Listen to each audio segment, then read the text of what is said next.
नमस्कार दोस्तों, एनएस ज्योतिष में आपका फिर से स्वागत है। आज हम बात करेंगे कर्क लग्न यानी कि कैंसर एसेंडेंट का सितंबर 2023 का महीना कैसे रहेगा। आइए चलिए देखते हैं। इस भाव पे अगर 4 नंबर लिखा हुआ है, देखिए यहाँ पे 4 नंबर लिखा हुआ है ना, तो इस भाव पे अगर 4 नंबर लिखा हुआ है तो ये कर्क लग्न वाले जातकों की पत्रिका है।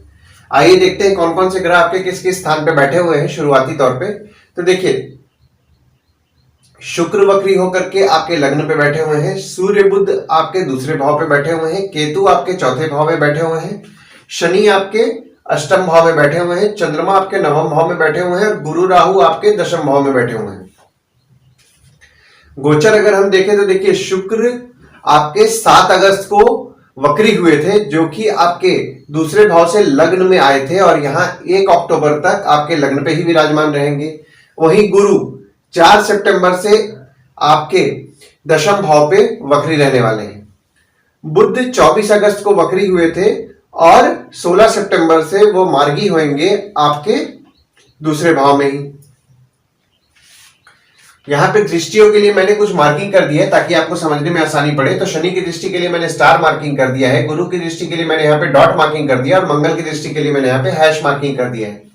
शनि आपके अष्टम भाव में बैठ करके देखिए 1 2 3 तीसरी दृष्टि पड़ रही है आपके दशम भाव पे, 4 5 6 7 सातवीं दृष्टि पड़ रही है आपके दूसरे भाव पे और 8 9 10 10वीं दृष्टि पड़ रही है आपके पांचवें भाव पे।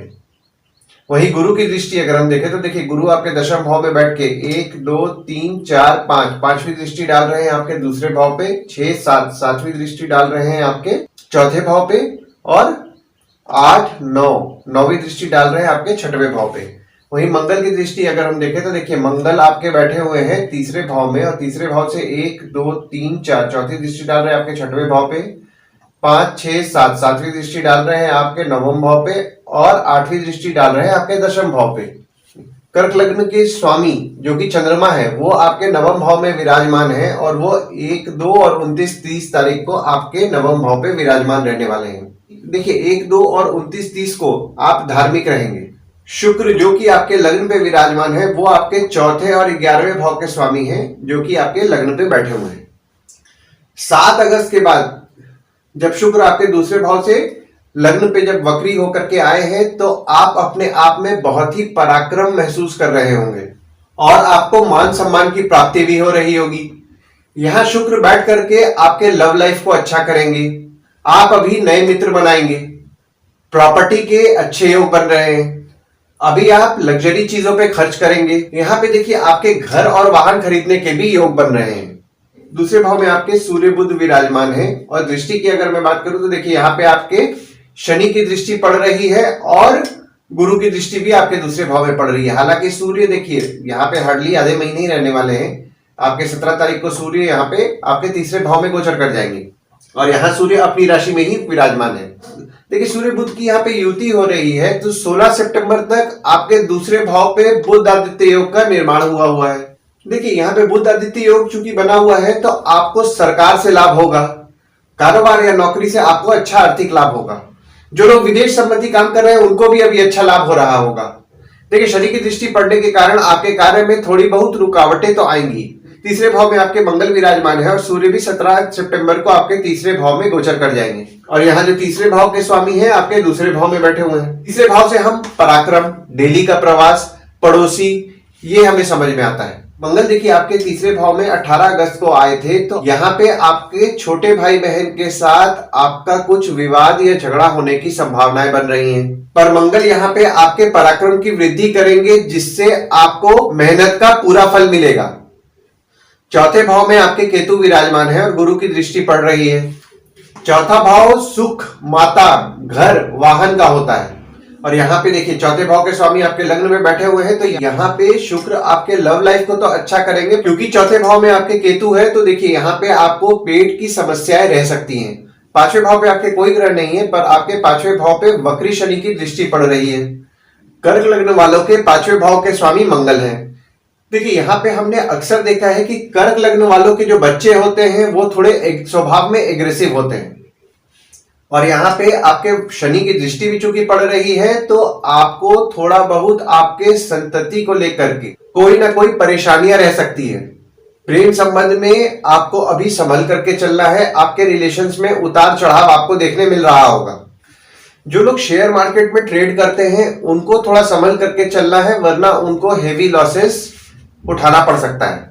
छठवें भाव पे आपके कोई ग्रह नहीं है, पर यहाँ पे गुरु के घर में ही गुरु की दृष्टि पड़ रही है और मंगल की दृष्टि भी आपके छठवें भाव में पड़ रही है। और जो यहाँ पे छठवें भाव के स्वामी है आपके दशम भाव में बैठे हुए हैं। ठीक है, यहाँ पे आपके काम में आपको कंपटीशन का सामना करना पड़ रहा होगा, और जो लोग बिजनेस करते हैं उनके बिजनेस राइवल भी बड़े होंगे।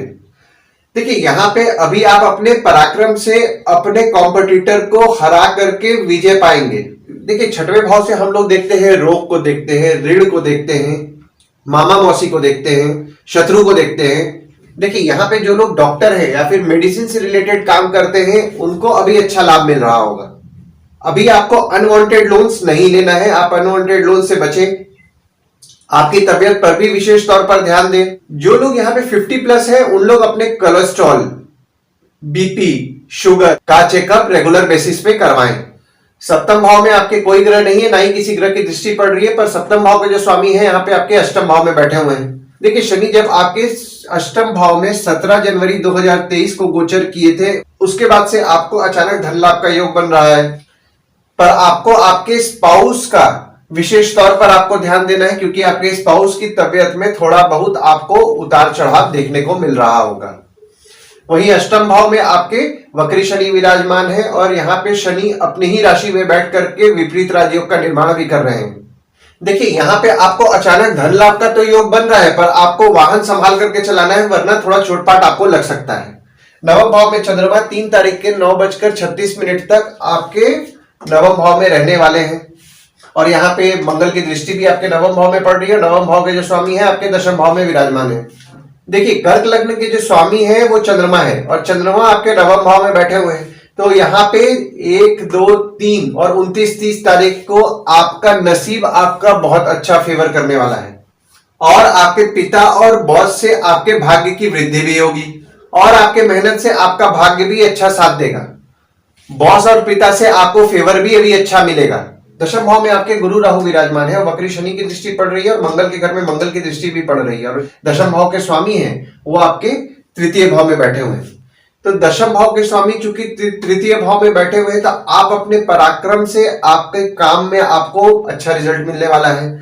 यहाँ पे देखिए, जो आपके गुरु चांडाल योग बन रहा था वो अब बहुत कमजोर हो गया, क्योंकि गुरु राहु में जो डिग्री वाइज जो डिफरेंस है बहुत ज्यादा आ गया है, और यहाँ पे वक्री शनि भी हो गए हैं। तो गुरु पे देखिए, यहाँ पे जो राहु का प्रभाव था और शनि का प्रभाव था वो बहुत कम हो गया है, और गुरु अपना फल बहुत अच्छे से दे पाएंगे, और गुरु के प्रभाव से आपका काम अच्छा चलेगा। जो लोग फैमिली बिजनेस भी कर रहे हैं उनके लिए भी ये समय अच्छा रहेगा। बॉस आपके लिए सपोर्टिव रहेंगे और आपको हिम्मत भी देंगे, पर यहाँ पे आपके काम के लिए आपको थोड़ा भाग दौड़ ज्यादा रहेगा। देखिए, चंद्रमा जब आपके दशम भाव में आएंगे ना 3 तारीख को सुबह 9:36 पे, और 5 तारीख तक रहेंगे, तो इस 3 दिन में आपका आपके काम में अच्छा फोकस बढ़ने वाला है। देखिए, 11वें भाव पे आपके कोई ग्रह नहीं है, ना ही किसी ग्रह की दृष्टि पड़ रही है, पर 11वें भाव के स्वामी है आपके लग्न पे, और 6 और 7 तारीख को जब चंद्रमा आपके 11वें भाव पे आएंगे तो आपके इनकम पे आपका बहुत ज्यादा ध्यान बढ़वाने वाले हैं। देखिए, ये जो समय है आपको अच्छा प्रतिष्ठा, मान सम्मान आपको अच्छा दिलाने वाला समय अभी चल रहा है। 12वें भाव में भी आपके कोई ग्रह नहीं है, ना ही किसी ग्रह की दृष्टि पड़ रही है, पर 12वें भाव के जो स्वामी है यहाँ पे आपके दूसरे भाव में विराजमान है, और यहाँ पूरे महीना ही आपके दूसरे भाव में विराजमान रहने वाले हैं। जो लोग इंपोर्ट एक्सपोर्ट या विदेश संबंधी काम कर रहे हैं उनके लिए यह समय अच्छा रहने वाला है। हो सकता है आप अभी अपने परिवार के साथ कोई यात्रा करें या फिर विदेश यात्रा पे जाएं। आइए गुड डेट्स और बैड डेट्स देख लेते हैं। देखिए, गुड डेट्स में आप कोई अगर नया काम शुरू करना चाहते हैं तो इस दिन कर सकते हैं। अगर आप कहीं बाहर जाने का प्लान कर रहे हैं तो आप इस दिन कर सकते हैं। अगर आपको कहीं जॉब का ऑफर आया है तो इस डेट को कंसीडर कीजिए, आपके लिए अच्छा रहेगा। कहीं कुछ नया लेने का सोच रहे हैं तो भी इस डेट को कंसीडर कीजिएगा, तो आपके लिए अच्छा रहेगा। वो डेट्स हो जाते हैं 1 से 7 तारीख, 10 से 12 तारीख, 20 और 22 तारीख, 24 से 26 तारीख, 29 और 30 तारीख। वही बैड डेट्स में आप अगर कहीं कोई नया काम करने वाले हैं तो इस डेट को अवॉइड कीजिए। कोई कंपनी के साथ अगर आपका एग्रीमेंट हो रहा है तो इस डेट को अवॉइड कीजिए। कहीं बाहर जाने का प्लान कर रहे हैं तो अवॉइड कीजिए। कोई कंपनी अगर ज्वाइनिंग भी है तो इस डेट को आप अवॉइड कीजिए, आपके लिए ठीक नहीं रहेगा। वो डेट हो जाते हैं 8 और 9 तारीख, 13 से 14 तारीख, 23 तारीख, 27 तारीख और 28 तारीख। ये डेट्स को कहीं आप मार्क करके रख लीजिए ताकि आपको समझने में आसानी रहे। देखिए उपाय में यहाँ पे देखिए शनि आपके अष्टम भाव में विपरीत राजयोग तो क्रिएट कर रहे हैं, बट देखिए यहाँ पे आपके कर्म स्थान को भी देख रहे हैं। तो कर्म स्थान को देख रहे हैं तो काम में चूंकि आपके उतार चढ़ाव चल रहा है, तो आप शनि के मंत्र का जाप करें। ओम शं शनिश्चराय नमः का जाप आप नियम पूर्वक करें।